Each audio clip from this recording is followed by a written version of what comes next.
Bon les gars, dans cette vidéo, je vais vous dévoiler 5 grandes erreurs que je vois beaucoup trop de débutants faire. C'est vraiment des erreurs de débutants, mais je vois également des intermédiaires les faire. Et aujourd'hui dans cette vidéo, j'ai envie de vous épargner ce temps perdu là. Parce que tout le but de cette chaîne YouTube et de toutes ces vidéos et de toutes mes interventions sur les réseaux sociaux, c'est de vous épargner en fait finalement les erreurs, les blessures, les douleurs, le temps perdu que moi j'ai perdu. À travers justement ces vidéos là. Donc mes 10 ans d'expérience, vous le savez, je les condense en plein de vidéos, et aujourd'hui elle est particulièrement importante parce que finalement, ces 5 erreurs-là, je les vois beaucoup trop souvent. Et ça fera une excellente piqûre de rappel aux avancées, et parfois même ça sauvera également des intermédiaires. Je sais que dans l'eau, derrière cet écran aujourd'hui, il y en a certains d'entre vous qui font ces erreurs-là. Le problème c'est que, je parle souvent en pourcentage parce que c'est vraiment important. Le problème c'est que si tu tires 70% de ce que tu fais, t'es pas en train d'en tirer 80, 90, 95, quasi 100%. Est-ce que tu comprends si sur une journée, tu tires 60% de ce que tu pourrais obtenir au lieu de 90, au lieu de 100 ? Est-ce que tu comprends ce que c'est de perdre chaque jour 40, 30, 25% de ce que tu pourrais avoir au lieu finalement de l'optimiser ? Alors c'est illusoire de pouvoir se dire j'aurai 100%. C'est illusoire de se dire j'aurai peut-être 97, 18, 19... Non mais pour l'image, se rapprocher du 100. Au lieu d'être à 50 ou 60% de ce que tu pourrais en tirer, voire même peut-être moins, je suis souvent généreux sur les chiffres, on veut se rapprocher du 80-90. Parce que ça, c'est excellent.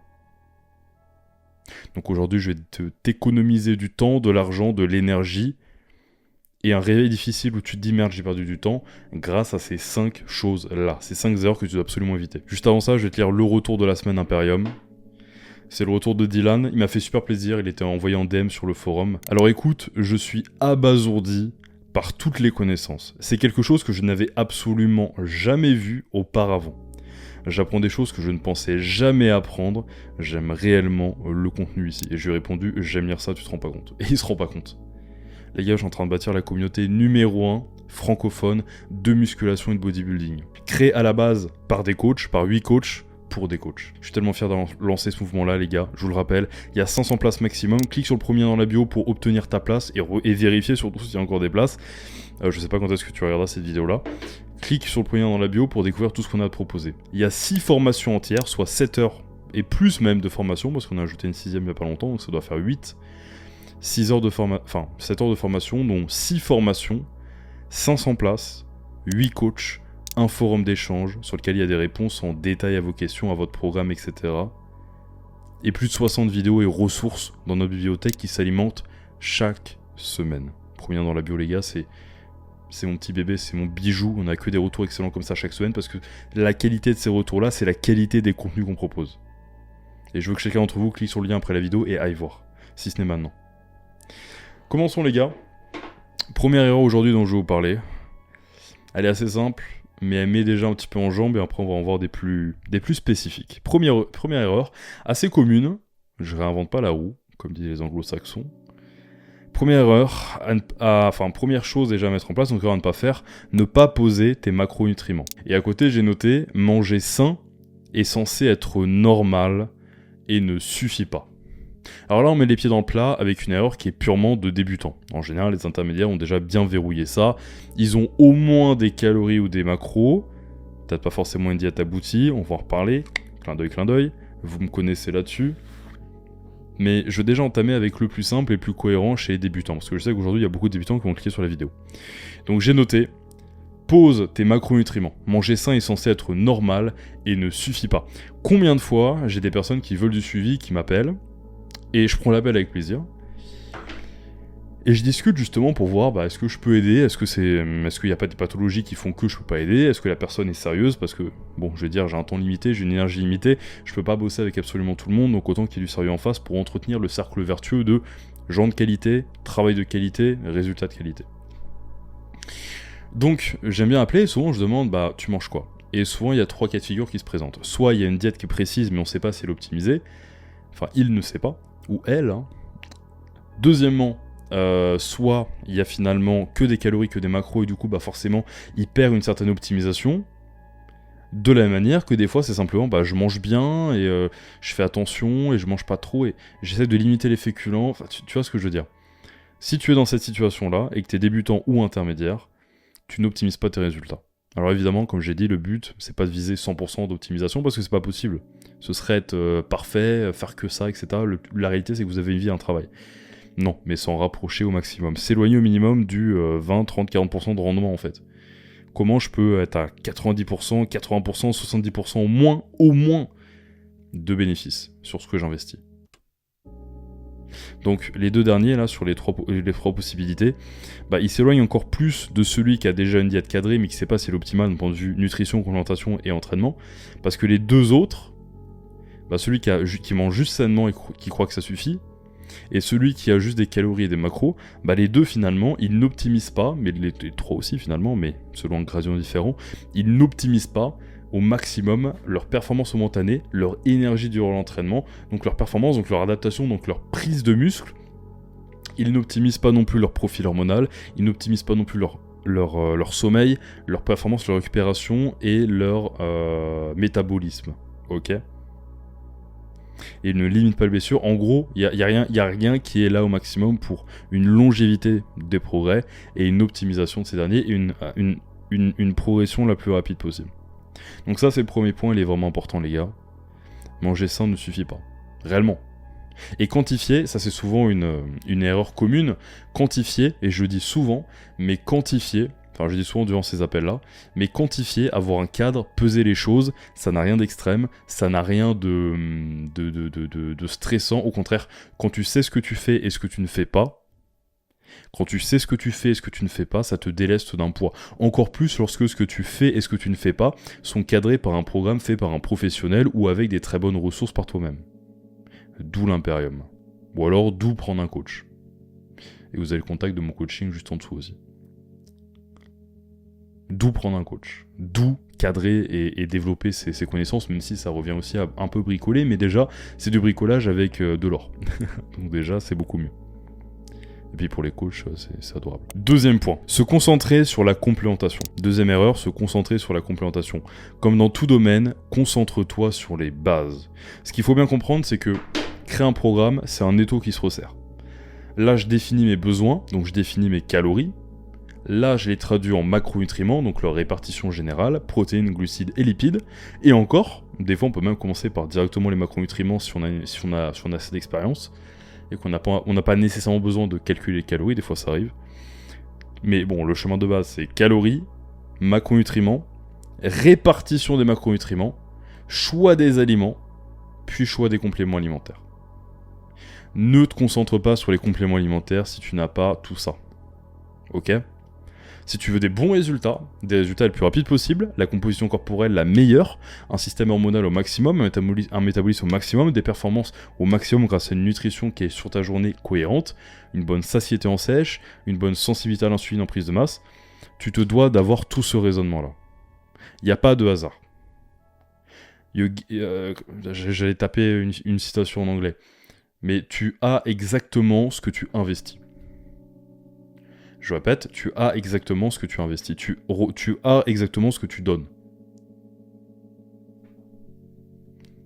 Tes résultats sont le reflet direct de ton travail, de ta stratégie, de ta méthode. Donc quand tu comprends que les compléments ils sont en bas de l'entonnoir, ils sont à la fin du raisonnement, et que dans la sémantique, c'est dans le mot, complément alimentaire, ça veut dire complément à l'alimentation. Si l'alimentation n'est pas quantifié, n'est pas... Et encore une fois, ça va pas être strict, faut pas comprendre avoir un plan, avoir une diète comme... Le mot diète des fois fait tiquer, mais le mot plan alimentaire c'est mieux. Avoir un plan alimentaire, même si tu as un 80-20, un 80 strict, 20% plaisir, peu importe comment tu composes, si c'est très strict ou un peu strict, peu importe, t'as un cadre, tu sais ce que tu fais, tu sais ce que tu ne fais pas, tu sais quand tu manges, tu sais quand tu manges pas, tu sais ce que tu manges, dans quelle proportion. Tu sais que tu es sur le bon chemin et pas aléatoire, tu vides pas les placards. Ça c'est important. Parce que le chemin le plus rapide entre le point A et le point B, entre toi et ton objectif, c'est une ligne droite. Donc ça, faut jamais l'oublier. Quand il y a tout ça, t'es dans les conditions optimales. Et quand il y a tout ça, là tu peux complémenter. Et là tu peux te dire, qu'est-ce qui manque dans mon alimentation ? J'ai pas mis de viande rouge parce que X ou Y raison. Je vais mettre un complément en fer. Je vais regarder ma prise de sang où j'en suis en fer au bout de X temps. Paf, fer bisglycinate. Je sais que je suis en sèche, mes apports se réduisent, il n'y a pas assez de fibres, je prends un complément en fibres. Je sais que j'ai pas assez de zinc, plus je transpire beaucoup, il fait chaud, zinc. Bisglycinate, rapport nutrition. Je sais que mon sommeil est pas assez bon, je sais que j'ai pas assez de magnésium dans ma diète, j'ai calculé tout sur mes oléagineux, sur le poisson surtout, sur tous les aliments que j'ai, il n'y a pas assez de magnésium, je suis à 200 mg via mon alimentation, mais je fais 90 kg, je vais en mettre un peu plus. Je vais honorer au moins 500 mg chaque jour, 600 peut-être. Vous voyez ce que je veux dire? Les compléments viennent à la fin. Créatine, whey, bon whey je le vois comme un aliment en réalité.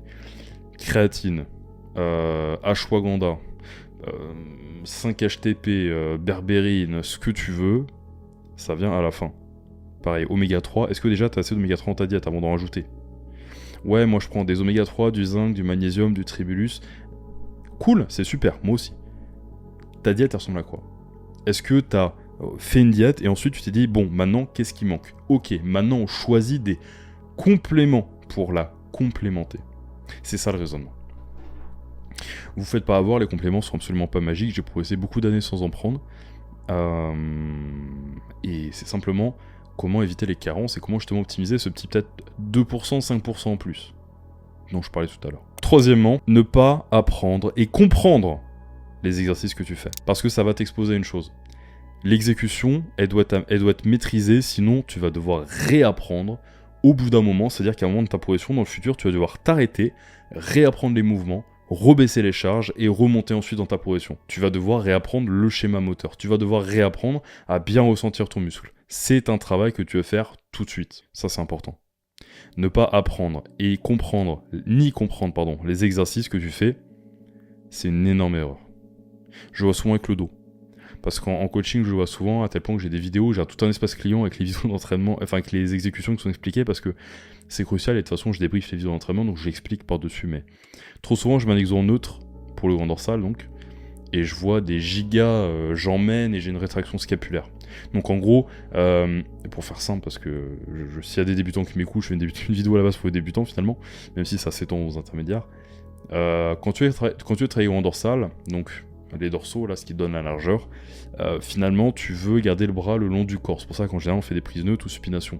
Donc en fait, tu veux écraser ton bras contre ton tronc, mais tu veux pas forcément chercher à sortir la poitrine et tout, parce qu'en fait, sortir la poitrine, ça va reculer tes épaules sur l'arrière et contracter tes trapèzes. Et tes dorsaux, en réalité, les grands dorsaux, le grand dorsal, si on parle de l'un, grand dorsal, grand dorsaux, ils n'ont pas spécialement besoin, alors ils vont être recrutés, hein, mais ils n'ont pas spécialement besoin de ça, donc en fait la réalité c'est que t'as pas besoin de ça, t'as surtout besoin de garder une épaule basse, parce que quand t'as ton épaule basse, tu vas pas faire un shrug, donc tu vas pas te servir de tes trapèzes, et tu vas garder une pression sur le grand dorsal. Donc c'est ça qui est important de comprendre, ok?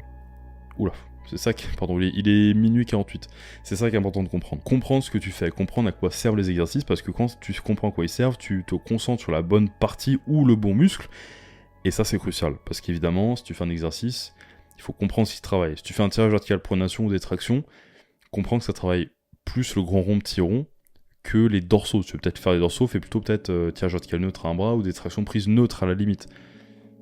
Mais du coup, comprends ça, tu vois. Évidemment, le dos, quand on le bosse, il bosse en général, mais je prends souvent l'exemple du dos parce que souvent on comprend pas ce qu'on fait. Même les épaules, tirage menton, c'est pour le latéral, hein, c'est pas pour le frontal.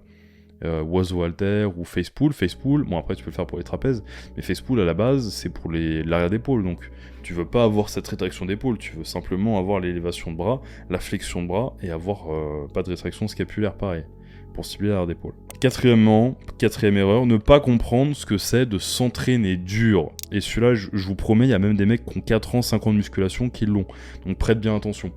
Ne pas comprendre ce qu'est que s'entraîner dur, virgule, réellement dur. Je veux que tu dises avec moi. Réellement dur. Toi, she said. Réellement dur. Putain de merde.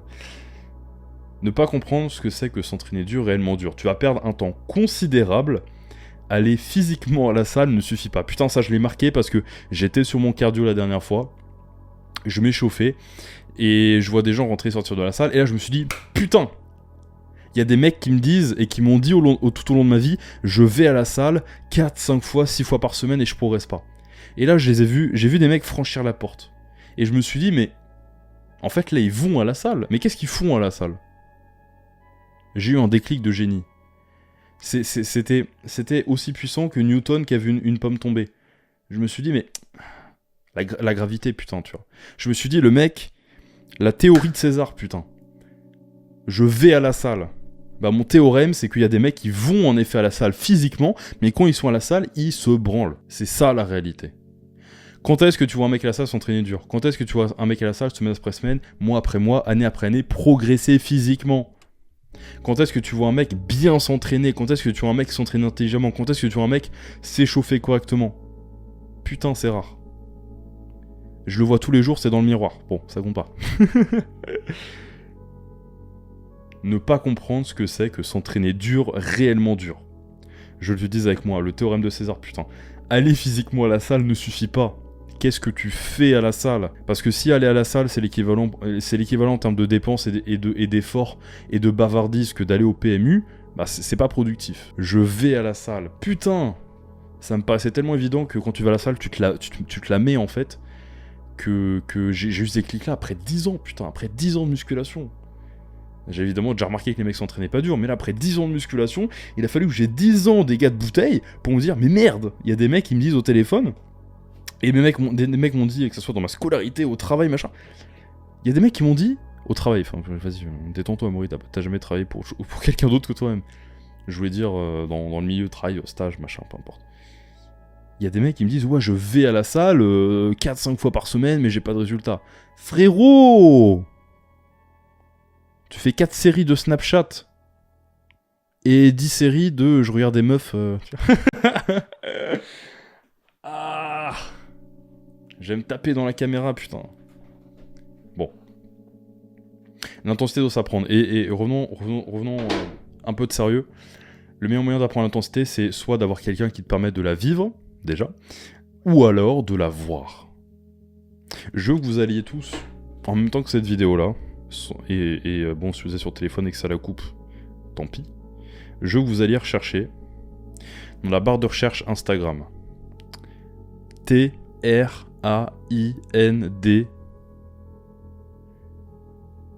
Le premier là. Train by GP. Hop. Tu cliques. Ce mec-là, c'est un Anglais. Il s'appelle Jordan Peters. C'est un psychopathe, mais j'adore ce mec. Il faut bien que tu comprennes ce que c'est que s'entraîner dur. Tu sais quoi, on va regarder une vidéo là tout de suite, parce que je veux que tu le comprennes.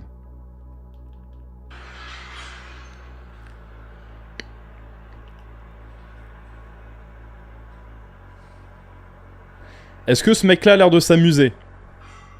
Est-ce que ce mec-là a l'air de faire une série de chauffe? Ce mec-là, il est rouge. Et c'est pas un alcoolique, c'est juste un Anglais qui s'entraîne dur. Est-ce que tu comprends? Est-ce que tu comprends? Est-ce que tu comprends? Et encore là, il a pas assez crié, c'est pas drôle. Je veux que chacun d'entre vous aille voir et s'abonner à Jordan Peters et aille même regarder ses vidéos sur YouTube. Ce mec-là, quand tu le vois s'entraîner dur, lourd, contrôlé, exécution parfaite, lourd, 100% concentré sur soulever le plus putain de lourd possible, à fond de balle, t'as un déclic. Je te promets, quand il a besoin de... quand il y a besoin de 5 personnes pour t'assister et te set up ta machine, il y a un moment, t'es un boss. Je vais vraiment vous montrer là tout de suite une vidéo où le mec se met mal en fait. Mais de toute façon, vous allez vite en trouver. Les gars, faut vraiment que vous compreniez ce que c'est de s'entraîner dur. Regardez, là il s'est énervé là.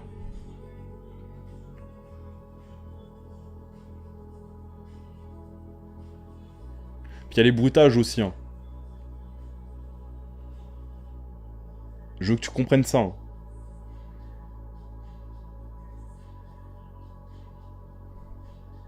Je veux que tu cries à la salle en fait. Je veux que tu cries à la salle. Je veux que comme lui là, il y ait quand tu fais un développé militaire, il y ait ton casque qui tremble et ta tête qui tremble et ton casque qui tombe pendant la série. Est-ce que tu comprends? Je veux que ça soit tellement lourd que tu trembles, sa mère. Je veux que ça soit de l'art à regarder. Ça, c'est important. 5e et dernière erreur. Commencez avec un programme d'entraînement d'avancée. Ça, c'est une grosse erreur.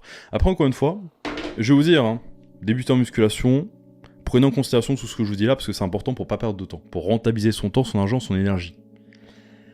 Évidemment, aucun début de musculation n'a jamais été parfait. Évidemment. Sauf si vous avez d'office été encadré par un coach qui avait des bonnes notions. Mais j'ai pas eu un début excellent et parfait en musculation, j'ai eu des très bons progrès dès le départ, mais oui, sur le papier, ça aurait été plus intelligent de faire un programme peut-être autre qu'un split, ou voilà. La réalité, c'est que beaucoup d'entre vous vont démarrer par un split, par un push-pull legs, parce que c'est plus sympa, j'avoue, de faire les pecs, et après les bras, et après machin, d'avoir un leg day qui est dissocié, et c'est ce qu'un peu tout le monde fait, c'est sûrement ce que vos potes vont faire, et c'est sûrement, voilà, vous n'allez pas faire chier tout le monde avec un full body, on s'emmerde, voilà, on va faire un peu de muscu, on va faire les pecs, on va faire le dos, on va faire les bras, mais la réalité, c'est que je veux vraiment que vous compreniez que les débutants, en fait, ils ont deux désavantages comparés aux intermédiaires et aux avancés. Ces deux désavantages-là, c'est la connexion neuromusculaire, donc la capacité de ressentir et de recruter correctement un muscle, ce qui est important, et l'endurance musculaire. Je m'explique. L'endurance musculaire, comme son nom l'indique, c'est l'endurance du muscle. C'est la capacité d'un muscle d'être, longtemps travaillé. En fait, ce qui va se passer, c'est qu'un débutant, très vite, au fil de la séance, si je demande à un débutant de faire 5 exopecs d'affilée, ce qui est déjà pas mal, hein, 4 on va dire, allez, on va rester logique, 4 exopecs, l'endurance du muscle va décroître très vite, et sa qualité d'exécution également. Et son ressenti également. Il y a beaucoup les muscles extérieurs qui vont venir compenser, etc. parce que le muscle n'est pas assez endurant, et également la connexion neuromusculaire n'est pas encore assez forte. Donc c'est ça qui va se passer. Par contre, si je lui dis, on va faire 1-2 exos de pec aujourd'hui, et t'en fais 1 ou 2 dans 3-4 jours, ou comme dirait Jordan Peters, que vous devez déjà tout savoir, mettez sur pause et allez vous abonner. Train by JP. Et même sur YouTube, fermez l'onglet là, mettez-moi en bas sur le côté, vous tapez Train by JP ou Jordan Peters. Pas Peterson, hein, c'est autre chose. Jordan Peters. C'est pas la même masse musculaire. c'est pas le même, c'est pas la même, qu'on appelle ça, le même coffre. Enfin, le même coffre. C'est pas c'est pas le même genre c'est pas le même. Bref. Où en étais-je ? Oui, donc en fait, si je dis par contre à un débutant, au lieu de faire 4 exos de pec et on les refait dans une semaine ou dans 5-6 jours, fais-en 2, avec 2-3 séries par exo, donc finalement 4 à 6 séries, juste ça, après t'arrêtes. Et on les refait dans 3 jours. Parce qu'il va se passer, c'est qu'il va avoir un travail très qualitatif, et juste avant que ça crache complètement en termes de qualité, et bah en fait il va s'arrêter, faire un autre muscle, ou rentrer chez lui. Bon, si tu vas à la salle pour faire 2 exos, c'est pas rentable, hein. Mais faire un autre muscle par exemple. Donc par exemple, soit faire un full body où il passe un autre muscle, un autre muscle, et il fait un exo par muscle, ou alors un upper lower où il fait 2 exos pecs, ou très peu, un peu d'épaule, un peu le dos, un peu les bras, et il rentre chez lui. 2 exos de chaque, 1 à 2 exos de chaque. Et il les refait dans 2 jours ou 3 jours. Donc il les fait souvent. Donc en fait ça compense. Sur la semaine, au lieu d'avoir peut-être 8 séries pour les pecs, qui sont faites d'un coup, ou alors en 1 fois et demie, genre 6 et 2, bah cette fois-ci, il va les faire en fait en 3, 2, par exemple. Donc lundi, jeudi, samedi par exemple, avec 3 full body ou 3 uppers. Parce qu'en fait justement voilà, ça lui permet d'avoir un travail momentané qui est qualitatif, qui se casse pas la gueule, et donc qui fatigue et qui surfatigue pas la zone, il peut la refaire du coup fréquemment et qualitativement. Donc voilà, donc souvent, évitez de commencer avec des PPL et des splits. Maintenant, comme je vous l'ai dit, le principal c'est de 1, qu'il y ait assez d'efforts, qu'il y ait assez d'intensité, qu'il y ait un travail qualitatif qui soit fait violemment, d'où Jordan's putain de Peters, assez de volume, de la tension mécanique, pardon, et assez de volume. C'est les 3 à faire en même temps, mais si on doit mettre un ordre, c'est un peu ça. Parce que si t'as pas assez de volume, tu t'as beau t'entraîner dur et machin, tu vas créer l'adaptation pendant 2 semaines, et après ça va être un peu compliqué. Et s'il y a pas assez d'intensité, t'as beau avoir le volume et l'exercice parfait, et le lourd, il n'y a pas assez de raison de s'adapter au-delà du lourd. Et s'il y a du lourd, et s'il y a du volume et de l'intensité, s'il n'y a pas de lourd, au bout d'un moment, dans ta progression sur le long terme, pas forcément en tant que débutant, mais surtout sur le long terme, tu vas être limité parce que tu dépends beaucoup de mettre au lourd et de devenir de plus en plus fort quand tu passes déjà 1 an, 2 ans de musculation. Mais dès le départ, ça passe tout à fait également. Donc voilà les gars, voilà les 5 choses que je voulais absolument que vous connaissiez, débutant comme intermédiaire. Je vous laisse là-dessus. N'hésitez pas à me dire en commentaire si ça vous a plu. Mais surtout, cliquez sur le premier lien dans la bio, les gars. Je déconne pas. Si vous aimez ce que je raconte là, vous allez vous régaler sur l'Imperium, les gars. Je veux que vous relisiez ce retour-là. Je vous le réécoutiez, je vous le relis. Je suis abasourdi par toutes les connaissances. C'est quelque chose que je n'avais absolument jamais vu auparavant. On est unique, les gars. J'ai rassemblé les 8 meilleurs coachs francophones que je voulais autour d'une seule mission qui est la mienne. Débunker le vrai du faux. Mettre de côté la brossaillance qui résonne sur j'ai vu que, je crois que. Éliminer l'optimisation à s'en perdre et à en oublier les bases de s'entraîner putain de dur. C'est pour ça que j'aime bien Jordan Peterson, c'est qu'il est réfléchi, mais quand il faut y aller, il faut y aller. Et puis voilà, putain. Les gars, on a 500 places. Il y a eu 15. Les gars, je rigole pas. Là, on est dimanche soir. Il y a eu un dernier abonné aujourd'hui. Enfin, il y a eu 2 membres aujourd'hui et un dernier Line Extremis ce soir. Et j'aime bien compter à la fin de la semaine combien on a fait parce que je trouve que c'est top. Je suis super fier en fait. En plus de ces retours-là, je vois le mouvement grossir et c'est magnifique. Et il y a que des bons retours. Que des bons retours. Allez essayer, les gars. Pour ce qu'on vous propose, c'est dérisoire. Et j'adore voir en fait ces hommes et ces femmes se rassembler autour de ça. Et progresser, échanger entre eux. Il y a même des fois, avant que les coachs répondent à vos questions, il y a même des membres du forum, certains d'entre vous qui viennent répondre déjà et dire bah écoute, moi j'ai remarqué que machin, il y a déjà une discussion qui se lance et on crée une communauté. Ce qu'il faut, vous comprenez bien, et c'est pareil, c'est pour ça que je mets toujours. C'est pareil que mes clients en coaching, j'ai un groupe Facebook avec chacun d'entre eux dedans parce que je veux qu'ils voient chacun les progrès d'entre eux, je veux qu'ils voient les transformations de chacun d'entre eux, je veux qu'ils se tirent au standard des meilleurs. Parce que c'est ça qui tire les gens vers le haut. Bah, une communauté, c'est pareil. Et ce mois-ci, on a organisé un concours, c'est la meilleure transformation pour les coachs. Il y aura un concours pour les athlètes, voilà. Mais on a un challenge ce mois-ci, c'est juste pour les coachs du forum, déjà, pour commencer. C'est le premier challenge, avec un lot à la clé. C'est la meilleure transformation. Peu importe, prise de masse, perte de gras, la meilleure transformation, on va les lire, et le gagnant il aura un cadeau. Mais quand tu vois que, quand t'es coach, tu rejoins l'Imperium et tu vois ce niveau-là, tu te dis putain. Quand tu rejoins l'Imperium et tu vois des gens échanger sur le forum, et être à fond, et être là, être présent, être là tous les mois, toutes les semaines, tu te dis ah putain. Tu es littéralement de qui tu t'entoures. Donc attention à ça. Et le meilleur moyen aujourd'hui, c'est le développement de pas mal de communautés, dont celle-ci. Et en France, il n'y en a pas deux. Et en France, il y en a surtout pas deux qui te donnent en fait ces qualités d'information. Là, on parle pas de fitness ou mise en forme. Là, on parle de musculation. Là, on parle de devenir putain de massif et écorché. Là, on parle d'avoir le meilleur des deux mondes. Là, on parle d'avoir le physique que tu veux en fait. Et ça, le plus rapidement possible. Est-ce que tu comprends? Et si t'es un coach, de t'élever au-dessus de la masse. Parce que là, on parle de physiologie interne, de nutrition, d'entraînement. Il y a plus de 160 vidéos et podcasts éducatifs alimentés chaque lundi et chaque semaine, parce que moi, j'aime bien en rajouter plein dans la semaine et les coachs aussi. Les gars, c'est un game changer. 6 formations offertes. Prenez dans la bio, les gars. Prenez soin de vous et n'oubliez jamais, je vais m'approcher parce que c'est très important, ce qui est enduré temporairement n'est rien face à la récompense qui, elle, est intemporelle. Prenez soin de vous.